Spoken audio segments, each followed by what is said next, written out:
नमस्ते आप सभी को स्वागत है हमारे चैनल जीत की पाठशाला में। आज से हम लोग शुरू करने जा रहे हैं chapter number 5 regional geography of Japan. तो चलिए बिना किसी देरी के इस वीडियो को शुरू करते हैं।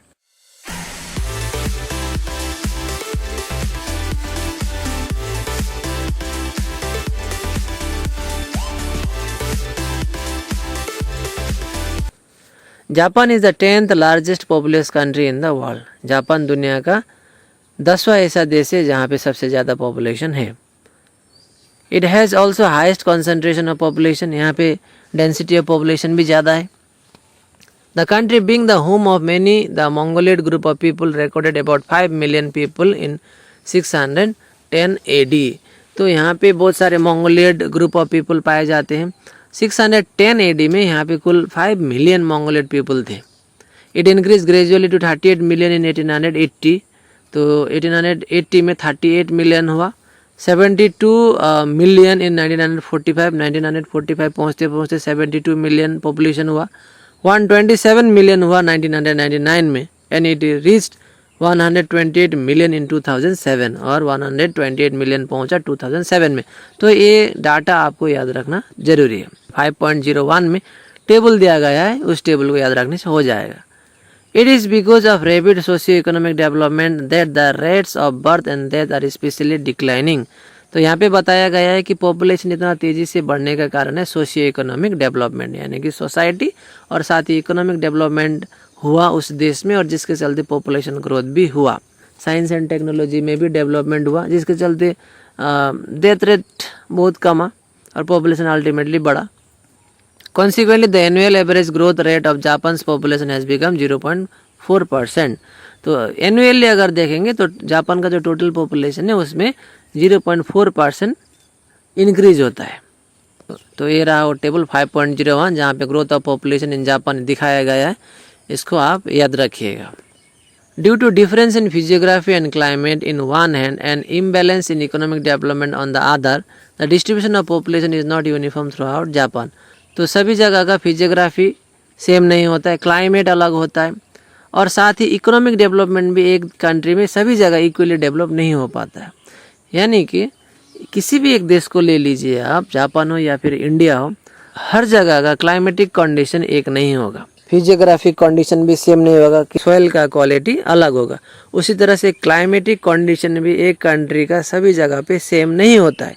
साथ ही डेवलपमेंट का भी अगर हम लोग बात करते हैं तो सभी पार्ट ऑफ ए कंट्री, यानी कि entire part of a country, एक देश का हर कोना कोना इक्वली डेवलप नहीं हो पाता है, जिसके चलते पॉपुलेशन डिस्ट्रीब्यूशन भी सेम नहीं होता है। अक्सर लोग को चाहिए अलग अलग प्रकार का फैसिलिटीज़, तो जहाँ पे फैसिलिटीज़ ज़्यादा होता है वहाँ पे पॉपुलेशन भी ज़्यादा होता है और जहाँ पे फैसिलिटीज़ एकदम कम है वहाँ पे पॉपुलेशन भी क्या होता है, कम होता है। तो यही सेम कंडीशन जापान का केस में भी है। जापान में जहाँ पे डेवलपमेंट ज़्यादा है वहाँ पे पॉपुलेशन ज़्यादा है और जहाँ पे डेवलपमेंट कम है वहाँ पे पॉपुलेशन कम है। और दूसरा कंडीशन बताया गया है कि फिजियोग्राफिक कंडीशन के चलते सभी जगह पे पॉपुलेशन इक्वली डिस्ट्रीब्यूट नहीं है। The mountainous region being unsuitable for settlement and economic development, population in these regions is very thin। जैसे कि हम लोग जानते हैं कि माउंटेनियस रीजन सेटलमेंट पर्पस के लिए ठीक नहीं है, यानी कि माउंटेनियस रीजन में रहन सहन करना इतना आसान नहीं है। साथ ही वहाँ पे इकोनॉमिक डेवलपमेंट भी बहुत कम होता है। जापान में भी जिस एरिया में माउंटेन्स है वहाँ पे पॉपुलेशन का डेंसिटी बहुत कम है। On the other hand, the river valleys and coastal areas are densely populated।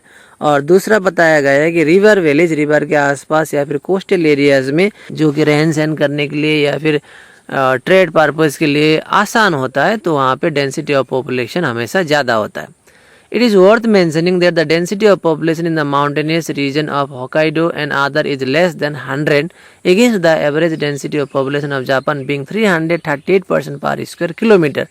तो यहाँ पे बताया गया है डेंसिटी ऑफ पॉपुलेशन, यानी कि जापान का डेंसिटी बताया गया है कि होकाइडो रीजन में जो कि माउंटेनियस रीजन है वहाँ पे 100 लोग से भी कम लोग रहते हैं 1 पर स्क्वायर किलोमीटर में, जबकि अगर हम लोग किसी डेवलप्ड एरिया ऑफ जापान को लेते हैं तो वहाँ पे 338% से भी ज़्यादा लोग रहते हैं पर स्क्वायर किलोमीटर। तो साफ साफ यहाँ पे देखने को मिल रहा है डिफरेंसेस। हिली रीजन पे या फिर माउंटेनियस रीजन में पॉपुलेशन क्या होता है, कम होता है और डेवलप एरिया में हमेशा क्या होता है, डेंसिटी ज़्यादा होता है। Density of population is between 100 to 800% in the agro-based plains and more than 800% in the industrialized plains। तो यहाँ पे और एक बात बताया गया है कि 100 से लेके 800% पर स्क्वायर किलोमीटर तक आपको देखने को मिलेगा जापान में, जहाँ पे एग्रीकल्चर करने के लिए अच्छा प्लेन्स एरिया है। वहीं अगर हम लोग इंडस्ट्रियल एरिया का बात करते हैं तो 800% से भी ज़्यादा लोग देखने को मिलता है पर स्क्वायर किलोमीटर में, क्योंकि वहाँ पे डेवलपमेंट ज़्यादा है, साथ ही आपको बहुत सारे फैसिलिटीज़ मिलते हैं। तो यहाँ पे हम लोग डिफरेंसेस देख सकते हैं कि एग्रीकल्चरल बेस्ड एरिया में पॉपुलेशन का जो डेंसिटी है बहुत कम है, जबकि अगर हम लोग इंडस्ट्रियल एरिया को देखते हैं तो वहाँ पे पॉपुलेशन ज़्यादा है।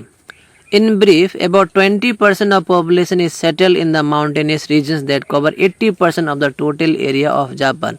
अगर हम लोग शॉर्ट में इस बात को समझने का कोशिश करते हैं तो जापान का जितना भी पॉपुलेशन है इसमें से 20% लोग कहाँ रहते हैं, माउंटेनियस रीजन में। यानी कि जापान की जितने भी पॉपुलेशन है उसका 20% लोग कहाँ रहते हैं, माउंटेनियस रीजन में। वही माउंटेनियस रीजन जो जापान का टोटल लैंड एरिया का 80% लैंड एरिया है। यानी कि जापान का जो टोटल लैंड एरिया है उसका 80% एरिया तो माउंटेनियस रीजन ने कवर किया हुआ है, और उस 80% लैंड में रहते हैं कितने लोग, जापान के सिर्फ 20%। तो बाकी लोग कहाँ रहते हैं, बाकी 80% लोग कहाँ रहते हैं, 20% लैंड एरिया में, जो कि माउंटेनियस एरिया नहीं है। प्लेन्स होगा या फिर रिवर वैलीज होंगे, वहाँ पे जापान के 80% लोग रहते हैं, और बाकी 20% लोग कहाँ रहते हैं, उस 80% लैंड एरिया जापान का जो कि माउंटेनियस है। आपने बात को समझा होगा। For example, Hokkaido region that covers 25% area of Japan has only 5% of the country's population. तो यहाँ पे एक एग्जाम्पल के तौर पर बताया गया है कि होकाइडो रीजन जो कि जापान का 25% एरिया कवर करता है, उसमें लोग कितने रहते हैं, सिर्फ 5%। जापान का जितना टोटल पॉपुलेशन है उसका सिर्फ 5% लोग ही रहते हैं कहाँ पे, होकाइडो रीजन, जो कि जापान का 25% एरिया है, उसमें सिर्फ 5% लोग रहते हैं।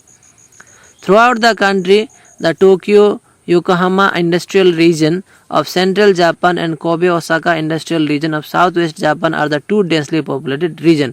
तो यहाँ पे सबसे ज़्यादा लोग कहाँ रहते हैं बताया गया है, टोक्यो योकोहामा इंडस्ट्रियल रीजन जो कि सेंट्रल जापान में है, और कोबे ओसाका इंडस्ट्रियल रीजन जो कि साउथ वेस्ट जापान में है, यहाँ पे सबसे ज़्यादा लोग रहते हैं। Because of industrialization and urbanization, the density of population in many places of these two regions is more than 10,000% per square kilometer। तो इस बात को समझिए कि यहाँ पे इंडस्ट्रियलाइजेशन यानी कि ज़्यादा इंडस्ट्री होने के चलते और अर्बनाइजेशन होने के चलते, यानी कि तेज़ी से टाउनशिप होने के चलते, कहीं कहीं पे आप लोगों को 10,000% पर स्क्वायर किलोमीटर भी देखने को मिलेगा। तो डेंसिटी देखिए 10,000 पर स्क्वायर किलोमीटर।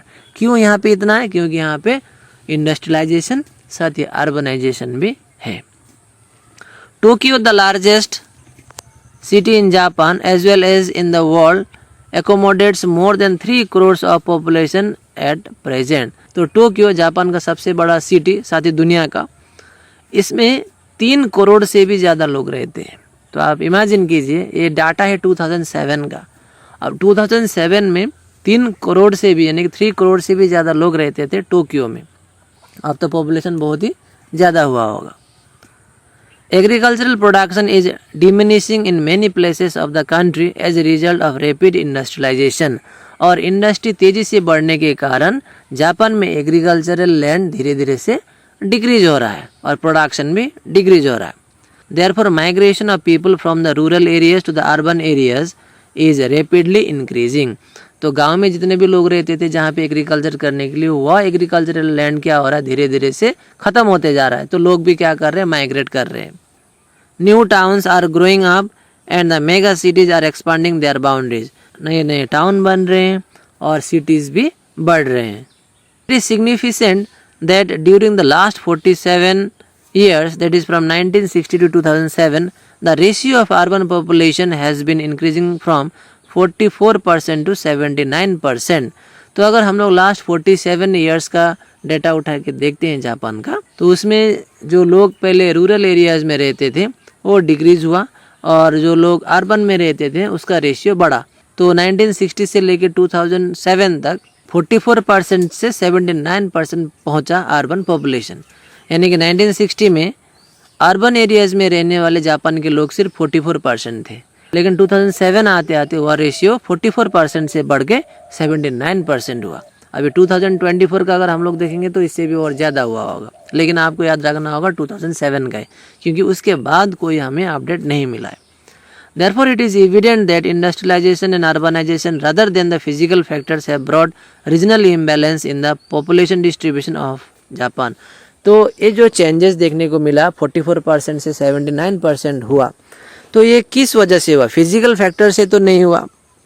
अर्थक्वेक आने के चलते, फ्लड आने के चलते, वोल्केनिक इरुप्शन के चलते ये चेंजेस देखने को नहीं मिला। ये चेंजेस हुआ है किस कारण? ये चेंजेस हुआ है ग्रोथ ऑफ इंडस्ट्रियलाइजेशन से एंड अर्बनाइजेशन, यानी कि ज़्यादा इंडस्ट्रीज बने, ज़्यादा टाउन्स बने, जिसके चलते क्या हुआ, एग्रीकल्चरल लैंड जो था वो धीरे धीरे से कमने लगा। तो लोगों ने क्या किया, माइग्रेट किया।